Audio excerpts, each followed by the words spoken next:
Welcome, everyone. Thank you so much for joining us to the CCA webinar series. We're so excited to have another wonderful guest with us today who's going to talk a little bit about therapy and counseling and what that could mean for your family.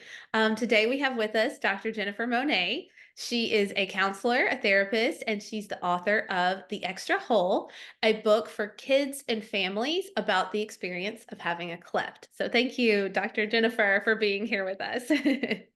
Oh, you're welcome. I'm delighted to be here today. Awesome. Awesome. And as always, I'd like to start our sessions off with our CCA disclaimer. And we just want to remind everyone that this session is for informational and educational purposes. Mhm. It's not intended to diagnose or treat any illness or condition. No one can offer specific advice or medical advice, but we will share from our own experience.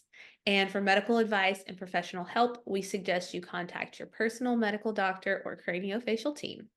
Please understand Mhm. that the views, thoughts, and opinions expressed in this webinar belong solely to the speakers and not necessarily to the Children's Craniofacial Association, the speaker's schools, employers, organizations, committees, or other groups or individuals. So once again, thank you, Dr. Monet, and I'm excited to let you just kind of tell a little bit about yourself, and then we have some questions that we have sourced from our audience to ask today.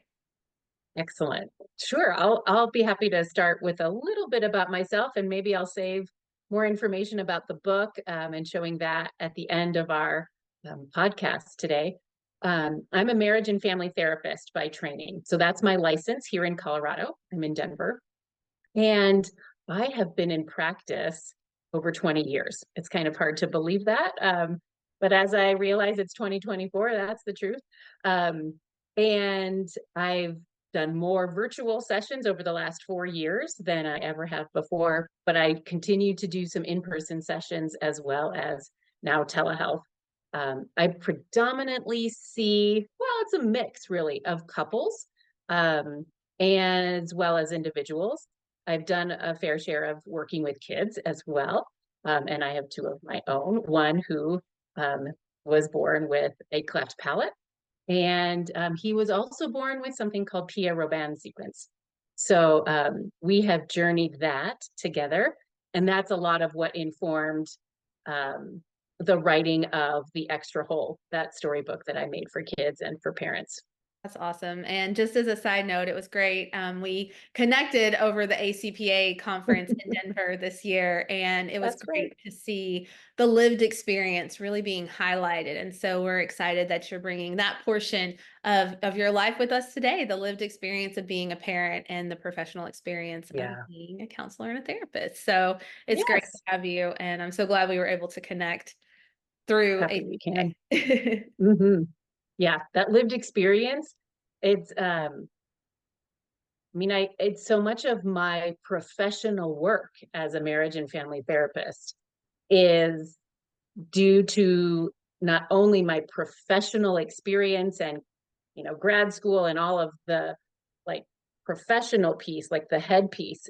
It also deals with the heart piece, my own personal experiences, both with my son having the diagnoses he's had, um, and also other life experiences. A lot of the work I do is grief related, and so a lot of my experiences also inform that, while also not like I don't think anyone's journey will look like mine just because I may have had similar experiences. I think a lot of our grief trajectories are often very unique. Hmm. Yeah. Yeah, no, that's an excellent point. I've always wondered, I'm a big proponent of therapy, and I've always wondered how hard it must be to kind of keep your Mm, experience to let it, let it shape what you say and guide you, but also keep it out of you don't know one thing just that's because right. you know one journey, you don't know them all. So kudos to That's you right. for navigating that in your career. It's a navigation for sure. Yeah. Awesome. Well, we will get started with some of the questions that we hear Okay. frequently as CCA representatives. A lot of times, parents come to us and they say, "Hey, we might be facing a challenge, and so maybe we need to see somebody. Maybe we need to see a mental health professional." And that question kind of leads to, how would you broadly define therapy? What is it all about? Great question. And full disclosure here, I looked up, like, what do other people say therapy is? And so the one of the Oxford Dictionary definitions of therapy is treatment for a mental condition by verbal or other interaction. And I think that's good. And therapy can be so much more too. We'll talk a little bit more specifically about therapy for kids or therapy for adults. Um, so therapy can look very playful and indirect, right? I've done that with kids, playing in a playhouse with figures or with puppets or different toys in my office. It can be very playful in that regard. And therapy can also be experiential, moving your body throughout the room or um, showing something with a partner or how you want to show up in life. Um, it can be very behavioral, right? I want you to do these specific things X number of times per week. And it can also be pretty emotional, right? Grief work can be pretty emotional. It can also be really supportive. A therapist can be part of the support system, hopefully one piece of it. Um, so therapy can be all of these things, really, and more. And it kind of depends on the client, the person themselves, to decide what is right, what kind of their goals are for therapy for themselves. Excellent, perfect.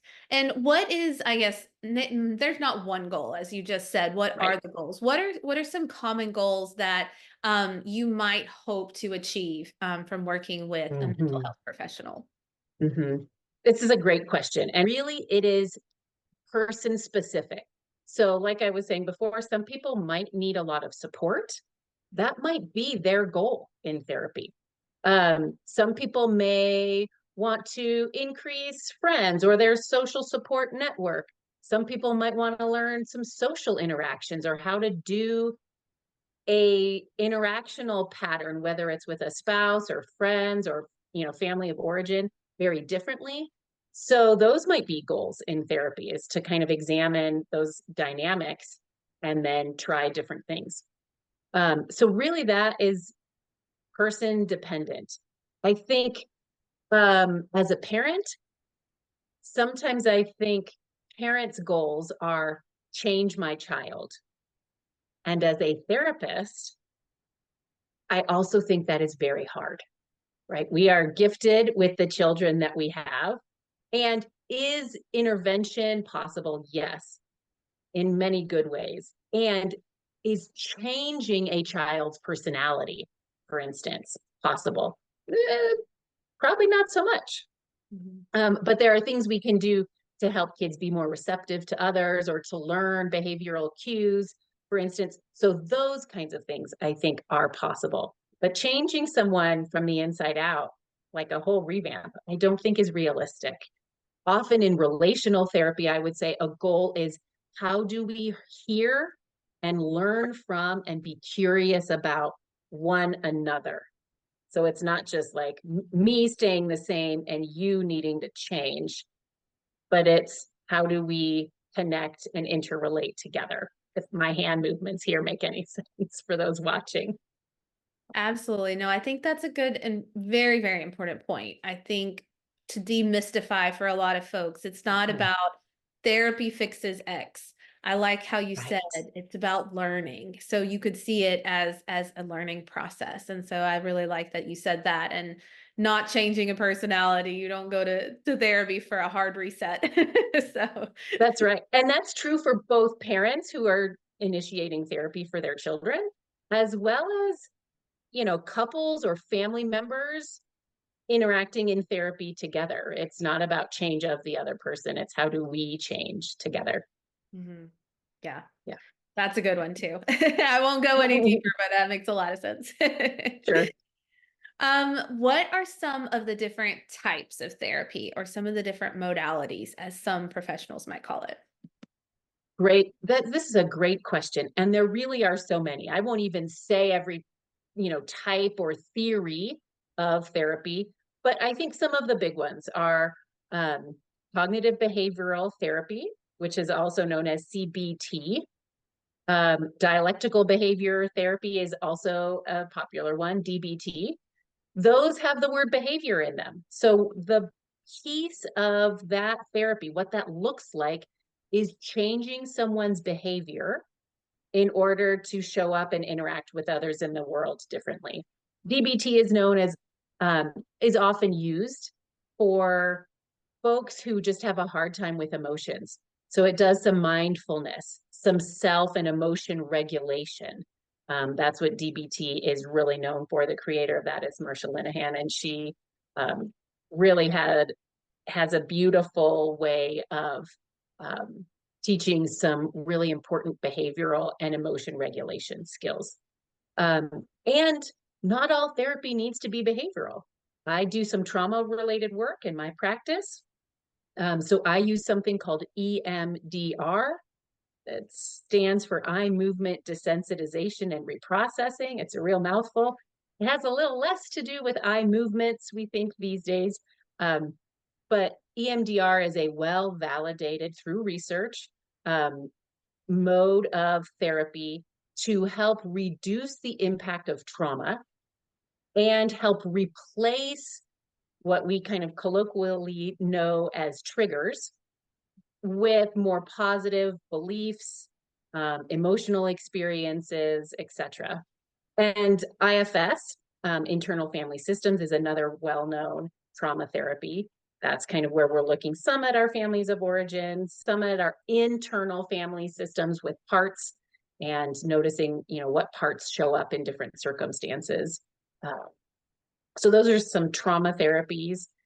And there's so many others. There's somatic therapy. There's group work therapy, right? That might be helpful for adults or kids, maybe doing a socialization group. So the format can even look different in therapy, not just one-on-one or maybe a couple, two-on-one therapist, but there can be many members of therapy in a group setting at the same time. Yeah, a lot of people want to know, what is the typical talk therapy? Is that CBT? Yeah, I'm not sure if there is one typical talk therapy anymore. Mhm. Because talk therapy, the therapist's job is to be thinking alongside a theory. And if they are a CBT therapist doing talk therapy, they're going to be thinking of cognitive behavioral questions and ways of asking those questions in order to elicit and then ask clients to try those cognitive behavioral type interventions. But talk therapy can be so many things. I do not so much CBT, but in my grief work, I am doing a lot of talk therapy, but it doesn't really have so much to do with behavioral changes that I'm asking for folks. It deals more with support and normalizing what one's grief experience can look like, which is actually very diverse. That makes a lot of sense. I'm glad you said that too. I've definitely worked with therapists who I felt like, just me being the little therapy nerd that I am, I'm like, oh, I feel like we're doing this. I feel like we're doing this. And it was a great experience, but I felt we were kind of blending some of those different theories. And it makes perfect sense that you say in their mind, they're probably working from some theories and leading me through the exercises or the Right. practice of it. So that's great. That's great to hear. And Right. then do you have do you think it is better for a patient to say, I want to try this type, or do you think it's better to Mm. establish a relationship with the therapist and kind of let them use their knowledge to lead you through? Oh, wow. That's a wonderful question. I think that can go both ways. I have had clients say to me before, I'm looking for cognitive behavioral therapy. And then that will usually springboard me into asking some questions about what they know about CBT or knowing that I am an EMDR trained clinician. Some people know that and will seek me out for that and say, I'm looking for EMDR. And I'll say, great, what do you know about that? Um, Other people may not even know what kind of therapy they want or need, and may just kind of show up, call a therapist, and say, I want to work with a therapist, and they may not have any theory or any modality in mind, in which case it's really the therapist's own orientation of what they use. And the reality is, I'm not a purist. I think a lot of us are a little bit eclectic as long as there's a clear focus on goals and the theories sometimes we meld different theories, modes together. And that happens all the time in therapy too.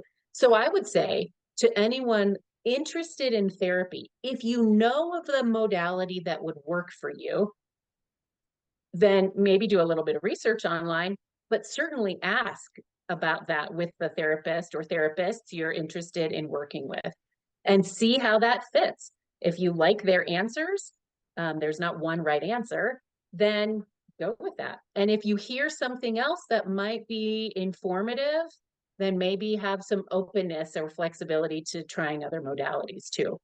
For instance, if someone came to me with a pretty clear trauma history, wanting to work on something trauma related, I probably would not do CBT at this time, mainly because there's such good evidence for other trauma related work. So I would, answer a question around CBT with that kind of individual and just very gently guide and educate around why I would use different theories and different modes of therapy in my practice. And then if someone wanted to work with me, then great. And if they said, no, I really want to do CBT on this, then I would provide them the best referrals I could to some CBT therapists.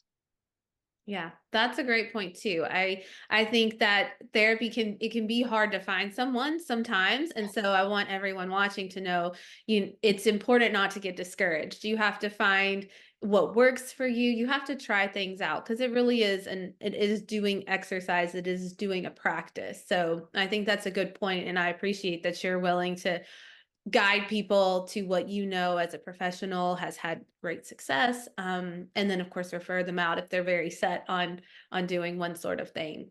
And that kind of Sure. leads and segues into our next question. When is seeing a therapist warranted, or how do you know if if you're thinking maybe I need to talk to someone? What are some good indicators? That is a great question. And I tend, like, part of my orientation and my makeup is around early intervention.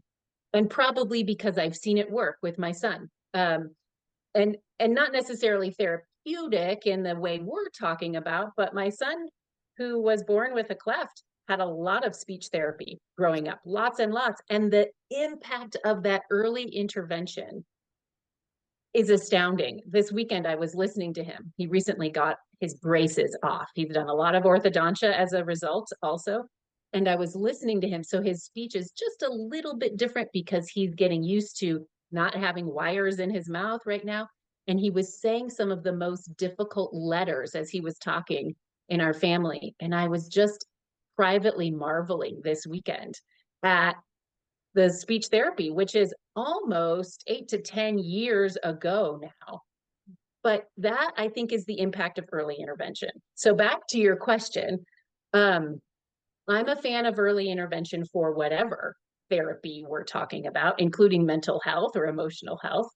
And so if there's that wondering, I would encourage parents to, think about what you are noticing behaviorally, emotionally. If kids are school age, maybe, in school, like what's happening with schoolwork? Is it being done in the same way? Is it better? Is it has it regressed in any way? And I don't know if I said socially, but I would, look at the social environment too, or maybe as a child struggling with friends, or do they seem to be doing well with friends? What do teachers say? So I would look in that sense holistically of, like, what are others picking up about the same concerns I have? And are those concerns shared among people? Doesn't mean you have to go to therapy if everyone's agreeing. And I do think, sometimes parents, we get kind of in our own, like, track of what we're seeing, and we might miss other important information, good or bad. So getting a lot of detailed feedback probably is the first thing I would say. So another piece I think that might be important to think about when considering therapy is it, whether it's about children or adults themselves, how much is this issue coming up in life? For instance, if it's an adult issue, if you have mentioned this in many ways to friends and don't feel like there has been traction or enough support or enough change that maybe has come your way, then that might be a good reason to see a therapist too. Um, and I think that goes back to some of the reasons to see a therapist, right? For some people it might be support, and for some people it might be new ways of looking at things or handling things. Um, so if people in your inner circle, if you have one, um, you've kind of exhausted and you keep finding yourself talking through the same things, that might be a good time to notice, yeah, maybe it's time to see a therapist and do something different. If you are in fact motivated to try things differently, therapy, after all, is work. It's not just put your time in and things automatically change. That is really the work of clients. Therapists can show up and do their best work, but work is also quite necessary on the client's part too. Yeah, that makes a lot of sense. And I think it almost goes back to what we were saying earlier. You can't just go see a therapist and everything's fixed. That's right. You go see someone and you start working through things, maybe with new ideas, with a Mhm. fresh perspective, with support. And that's a good way to kind of tie up why you might go see a therapist. You're not looking for a Mhm. fix, you're looking for lessons and tasks and tools. So great. Yeah, thank you so That's much. right. Yep. Well said. And if you decide that you do want to try therapy, first of all, how do you find a therapist and what is your best advice for getting started? Great question. You alluded to this earlier, and I think right now it's probably my biggest tip, which is be patient and stick with the process of finding a therapist. For one of my other kids, I recently did this myself. Even though I am a therapist in the field, I needed some referrals, and and it was a long process of calling back, figuring out who would be a good fit. So, in order to find therapists, I think there's a couple of different ways to do this. Certainly, personal recommendations are at the top of my list. So, if you have friends or family members who have seen a therapist and they've talked about it, ask them who they like, ask them who they don't like, and certainly call those that they are liking. Uh, Other good personal recommendations might come from your doctor, primary care physician, whether that's for adults or for kids. Pediatricians will often give recommendations for therapists as well, those that they know and have worked with or have worked with other patients in their clinic. So those might be some great places to start. Friends, family, doctors. Um, there are some online resources. One through the American Association for Marriage and Family Therapy, which is Therapist Locator. And they also have a link there for Psychology Today's therapist.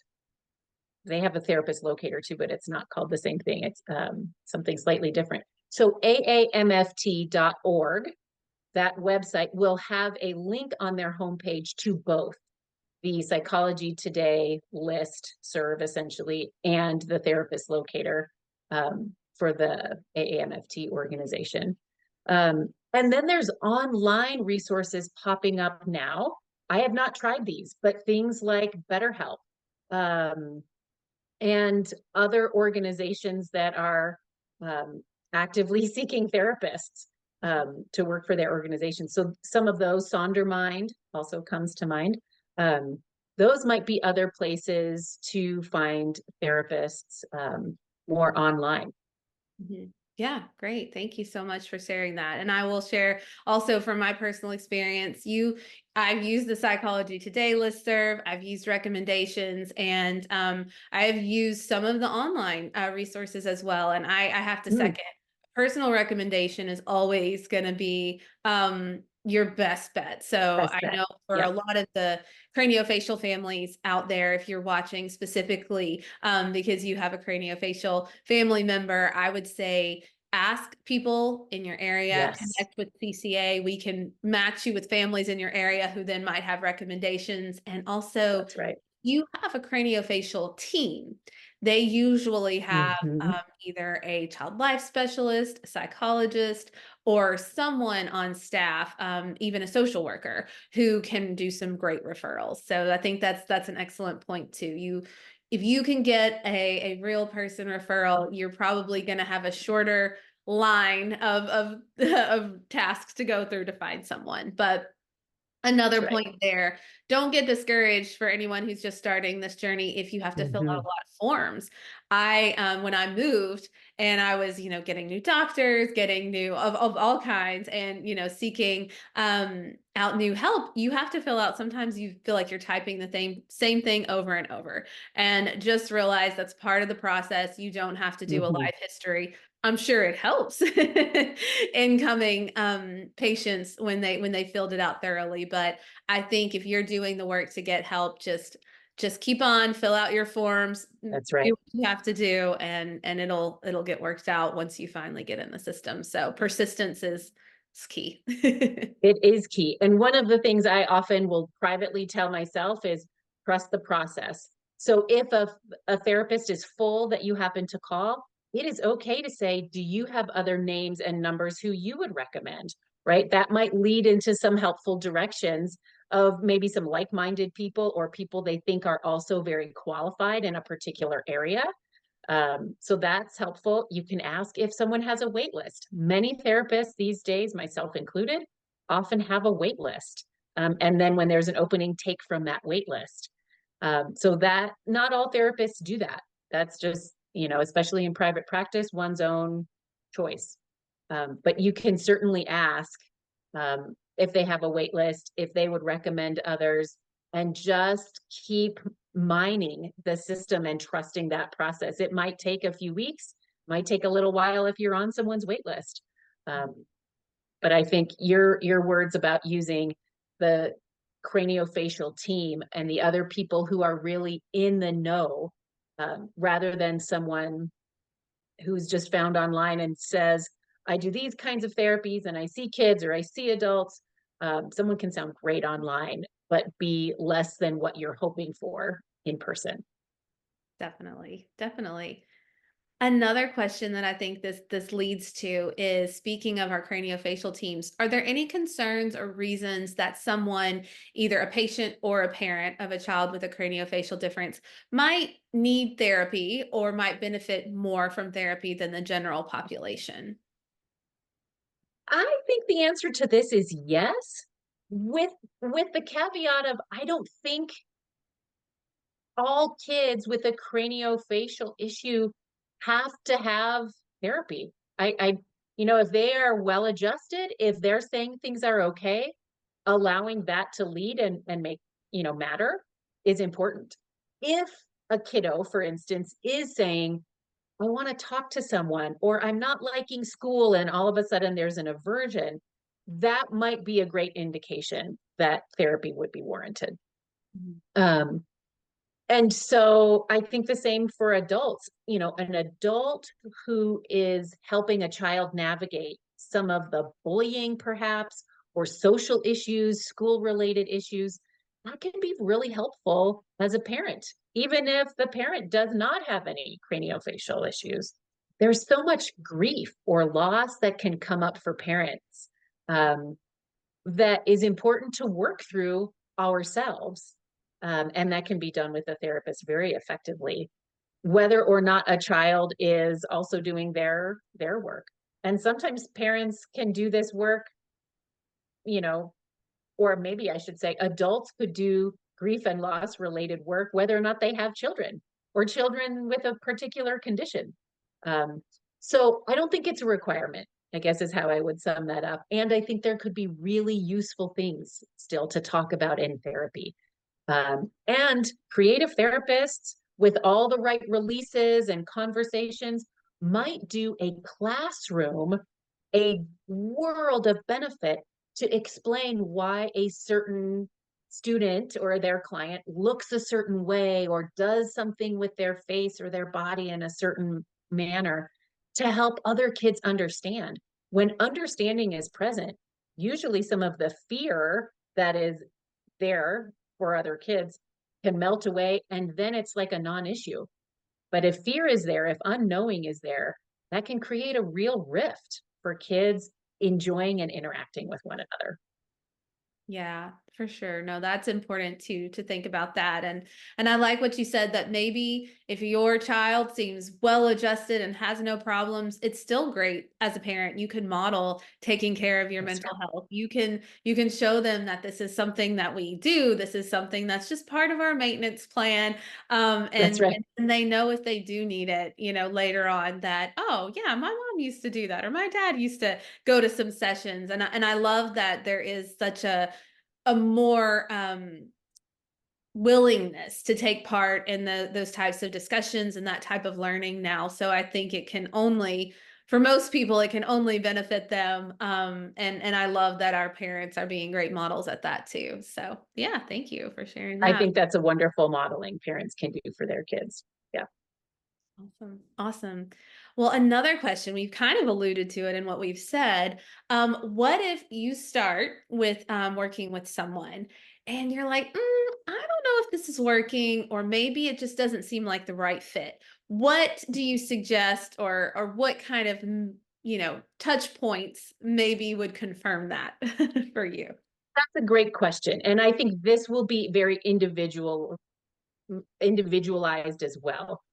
I think what we know about therapy is the fit with the therapist. So I kind of define that as, does the client like the therapist?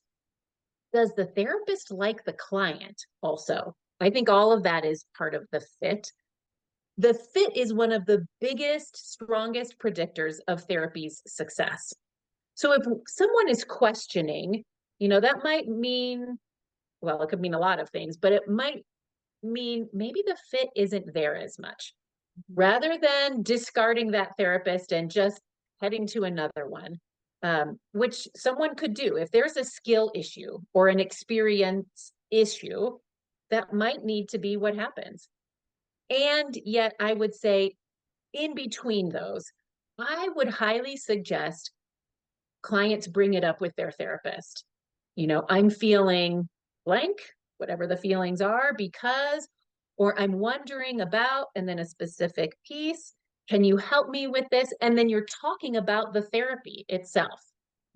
And the reason I suggest that is so that you can practice voicing your concerns and advocating for yourself. And so you can also gain experience with a therapist, which is ideally a safe place without judgment, to work with the therapist on hearing their point of view. How might they frame things differently? How can you work together? That is often part of the work of therapy itself. So Mhm. rather than jumping ship and finding someone who might just agree with you, some of that deeper work is figuring out some of that hard stuff. So I think trying to talk with a therapist about the work of therapy and what you want to see differently, perhaps, or what else would be helpful, um, is also really, that would be my recommendation if someone's wondering if therapy is working. Does that make sense? Yeah, no, I think you hit the nail on the head as you were saying it. It was like a light bulb. It's like, yeah, you have to practice in a safe place. It should be the safe place where you can practice your self-advocacy, you're making Mhm. the change that you want to see. So I think that's just wonderful advice. But yeah, I appreciate that. And not to get discouraged, because like you said earlier, it is work and it does take time and it is a process. Mhm. So having the willingness to dig in and voice your needs is important, for sure. Yes, I think that's the case. One thing I will often do um, as a therapist with a brand new client is, if I know they've seen a therapist previously, I will often ask that on my forms. I'll say, what'd you like with that other therapist? What'd they do well? What did you not like so much? And guide a new therapist with those things. It's helpful when therapists do A, B, or C. I Mhm. didn't gain as much from when therapists did XYZ. Yeah, I mean, I feel like I could talk all day about this, but I do think this is also a good time to segue, because I had told myself I was going to say, my first therapy were books. I remember reading Mm, some books when I was younger, and I didn't realize it at the time, but they were certainly instructional. They were self-help. They helped me uncover parts of myself. And through the stories and through the text, I was able to see new perspectives and gain new insights. And so that's why I'm excited to say that you've also written a book that I think mhm. anyone in our craniofacial family should check out, and you should tell us a little bit about it. Oh, thanks. I'm delighted to. This book is kind of hot off the press. It's this is the title and the cover here, the extra hole. And it's hard to see all of the faces, but the illustrator and I tried to do a really good job encapsulating a variety of different people from different backgrounds, um, pictured on the front with a cleft, since that was my experience and how I was writing this book. And really, it's a book for kids and for families. So after the first few pages, and there's some direction to this in the book itself. Um, Half of the book on one side is written directly to young kids. Kind of pull out one page. Babies with an extra hole will face surgery at some point. So there's a picture of him in a surgery bed. Sometimes multiple surgeries are needed. So that's all on one side. And then the other side of the book, as it opens up, is for parents to read silently themselves, right? So a little bit of therapy in there for parents and for caregivers, addressing the emotional needs, the grief that comes up, the variety of emotions, what to do with them. There are even some pages at the very end of the book for parents to, have a couple of extra tips. But it really is, I think, a beautiful picture book geared to young children to hear what it's like to have a cleft, and for siblings of young children to understand what is a cleft. When we had my son, his older brother was 2, and he had no idea. He had never heard the name cleft before. So how did we describe it? Well, we described it to him as having an extra hole, which is where the title came from. So it was something he understood, right? What a hole was. We shared why that was a hole and what was happening about that. So that's how the book got its name, The Extra Hole. And then I think as kids are aware, both themselves, if they are the kiddo with the cleft, as well as siblings, then we don't use the old term hole anymore. We use the proper term cleft in this case. So the book advocates for that in a part of it too.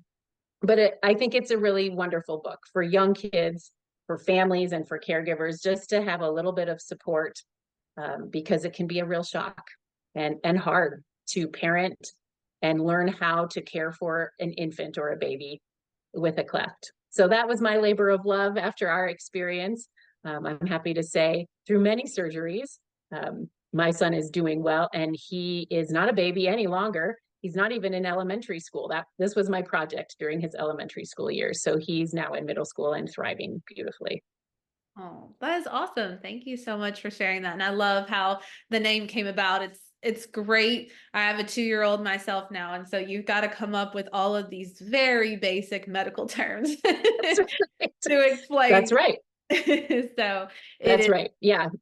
that's people are putting together these resources for like you said, not only the patients themselves but also the siblings. We know that that's a lot of stress and anxiety can come to siblings when they're worried about brother or sister, and so it's Mhm. nice to involve them, and a story time as a family is a wonderful way to do that. So thank you Right. for creating this resource. And definitely My it's a labor pleasure. of love, as you said, but it's also a very well informed professional professional writer behind the story. So that makes it Thank you. special. I I was trying to wear 2 hats, admittedly, at the same time, the professional hat as well as the mom parent hat of a kiddo with a cleft. Yeah. It can be hard to wear them both, but I'm sure it's even more fulfilling when it finally comes to That's true. fruition. That's true. Yeah. Thank you. Absolutely. Well, thank you so much for explaining these basics to us today and diving into what it might look like to get started in therapy. I know our audience, after they view this, I hope that they feel a little more empowered to start that journey, Mhm. to start the steps that it might take to really just better themselves, to become a version of themselves that they enjoy more, they feel more comfortable in their own skin and in their own headspace. It's great to really do that work and come out on the other side. As I have said multiple times, I'm a big proponent of working with someone who can give you that support and help you along your journey conceptualize things that have happened in the past and even things that are happening in the current moment. So it's great to have Right. someone explain that to us. Thank you for sharing with our families today. I And appreciate it. Thank you for the invite, really, and allowing me to talk a little bit about the book, but also helping people understand a little bit more about the world of therapy. definitely. And we will link in our YouTube. Your website will be linked there so people can reach Oh, out great. and learn more and find out where to get the book for their family. Sounds wonderful. Well, thanks again, Erica. I really appreciate being here today. Thank you.